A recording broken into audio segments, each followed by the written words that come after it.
Okay, Eva Marie returned on Monday night. Wrestling fans, this is a pro wrestling discussion. For non-pro wrestling fans, you probably won't find this of interest. So wrestling fans, here we go. For non-wrestling fans, you can check out the other wonderful things on subscribe to Mike Messier YouTube channel. Here's to it. So the subscriber demanded, he said, Mike, please, I know you're not much of a Monday Night Raw guy, but can you please check out what happens when Eva Marie returns? The fanboys, the internet, a lot of fans just didn't like Eva Marie last go around, and she's been brought back into the fold of WWE, and gee whiz, what's going to happen? And then furthermore, they put her into a match with none other than Naomi, who is married to one of the Uso brothers. I'm sorry, I don't remember which one. I do remember that Naomi won what was formerly known as the Fabulous Moolah Battle Royal at WrestleMania, going back 3 or 4 years. By my memory, she was supposed to get a title shot, the women's title, at that time, and she never did. So what the F happened, okay? Where's her title shot?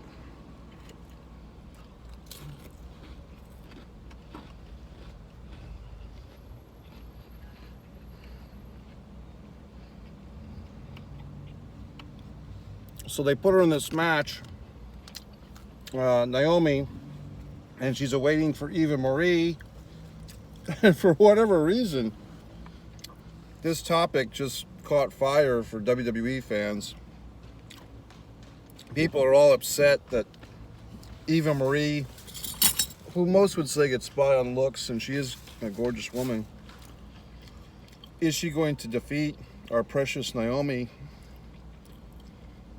And, what occurred to me was, what if Naomi wins? What if they allow Naomi to win this match? Well, I didn't watch the match on live. I saw it on Rewind. And basically, they, as you know by now, they piped in Piper Niven, independent wrestler. I guess she's been through the NXT program. She's been in the Mae Young Classic. It's basically at least for this one episode of Raw, a designated hitter, meaning that she wrestled the match against Naomi. Why the referee call for the bell if she was taking Eva Marie's place with no warning? I mean, if this was legitimate, you couldn't have the New England Patriots walk onto the field and say, hey, we're going to have the Pittsburgh Steelers take our place in this game, right? But it's the wonderful world of pro wrestling, and more to the point, the fabricated world of WWE sports entertainment version of pro wrestling. Now look, I wasn't terribly offended by the angle. I've seen it before, and I was really trying to rack my brain, where have I seen this done before? It's an old territory angle. It's definitely been done. I was trying to think of maybe Eddie Gilbert did this or somebody. It might have been done in WWF before, WWE. Such and such is supposed to wrestle, but they bring in their buddy instead. And I was really trying to pinpoint where this happened. Maybe you can help refresh my memory. But it's what you call a chicken shit heel move. I'm not going to wrestle, but this fine folk would. Sometimes they would do that with injured body parts and so forth. I mean, we've seen it before. Variations on a theme, as Andy Kaufman would say. So I'm not terribly offended by that.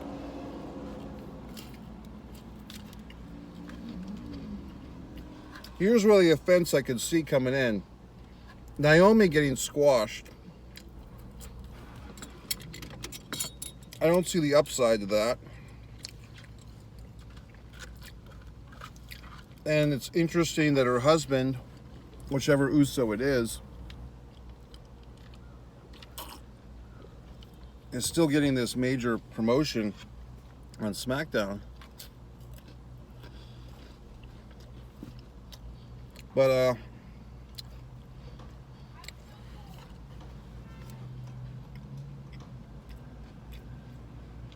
don't know, I guess I just don't. I guess what I remember of Naomi and one of the Usos was some tape of them in a shoot getting like a DWI or DUI, and Naomi talking to the police officer and her husband, and that was like real life. So I wonder if sometimes they're getting punished for that, like children. But how come the Usos don't seem to get punished? She does. So if anyone has a right, or if any fan base has a right to be angry, it still is the Naomi Trinity Fatu. I think that's her real name.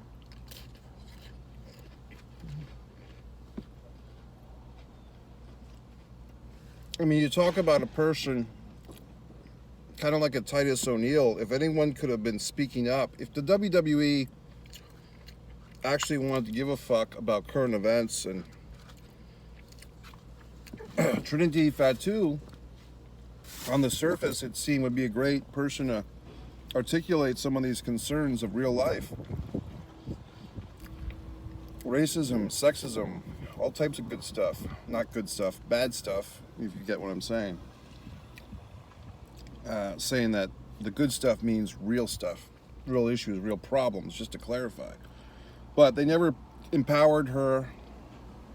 I mean, the WWE was not even using the word, I can't say it either because I'll get demonetized, but the C word for months and months.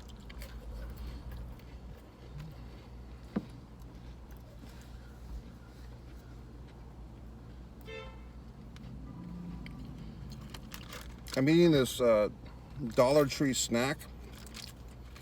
It's a pre-workout meal. Get my protein in. Still reading that Nick Aldis book.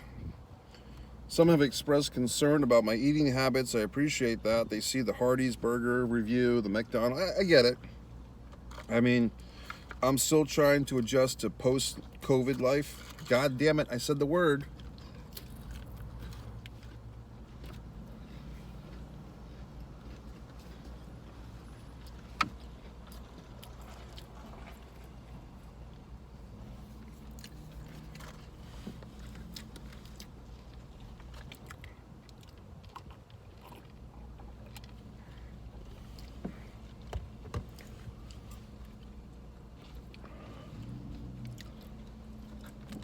Going into this Dollar Tree, it was really just a weird Dollar Tree experience. Every aisle I went down, there was someone standing where I wanted to be. Like kind of just a jigsaw puzzle. Everywhere that I wanted to go, somebody was there. And it got very frustrating. And I felt that I was blocking the positions that other people wanted to come to.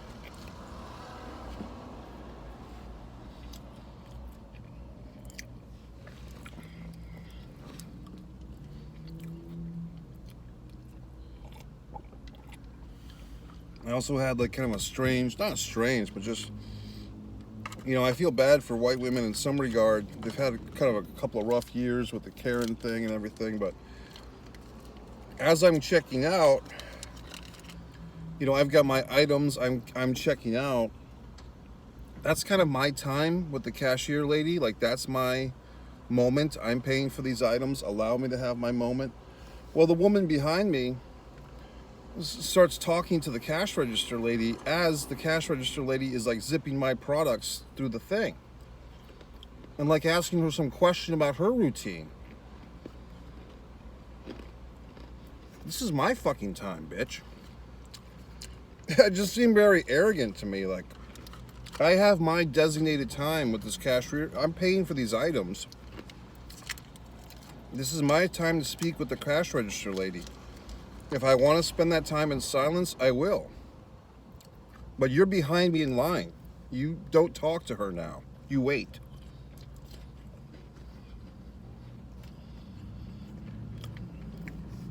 And of course, it was a white woman. I mean, come on.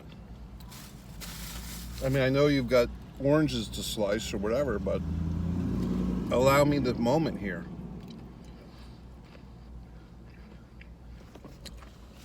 I mean, that's one thing that the world caught up to in 2020 was how much of a pain white women are.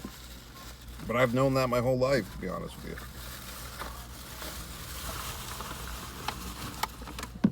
White men knew the secret. So I just thought it was kind of, rude, to be honest. I'm trying to have my moment with the cash register lady, and someone's taking my time.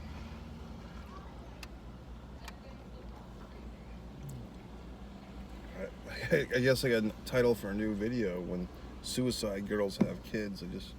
Hold on, I'll let these people pass. We just saw a very kind of skinny, ornery looking female. Didn't look that much older than 30. A lot of tattoos, white woman. Wearing very tight yoga pants. And she's got like 3 children in tow. Like, it could be like her son and the son's 2 friends, because they all look the same age, like less than 9 months apart. But it's just like, okay, when suicide girls have kids. How's that for a movie? When suicide girls become soccer moms. Okay, this was not the best video. In the Dollar Tree, though, I did discover a Mickey Mouse. How's that? I bought this for me. Like, you know what I mean? You're like, oh, you buy that for... Nah, it's for me. Fuck them. You know what I mean? This is my toy. Fuck off, world. I bought this little guy for me. That's mine. You know what I mean? I talked to this fellow. If we ever get around to it, we're supposed to have this wrestling podcast coming out soon, and then that'll be exciting. But he's always telling me how lucky I am that I don't have kids. And why does he say that? Because he has them. So I guess folks that have done that have had children, a lot of times they seem very regretful. And that's no offense to the kids of the world. It's not their fault. They didn't ask to be born. But I guess if you're a person who's kind of at that point of deciding whether or not to have children, think twice. Is there really a point? You know what I mean? Well, anyway, subscribe to Mike Messier YouTube channel. Thanks.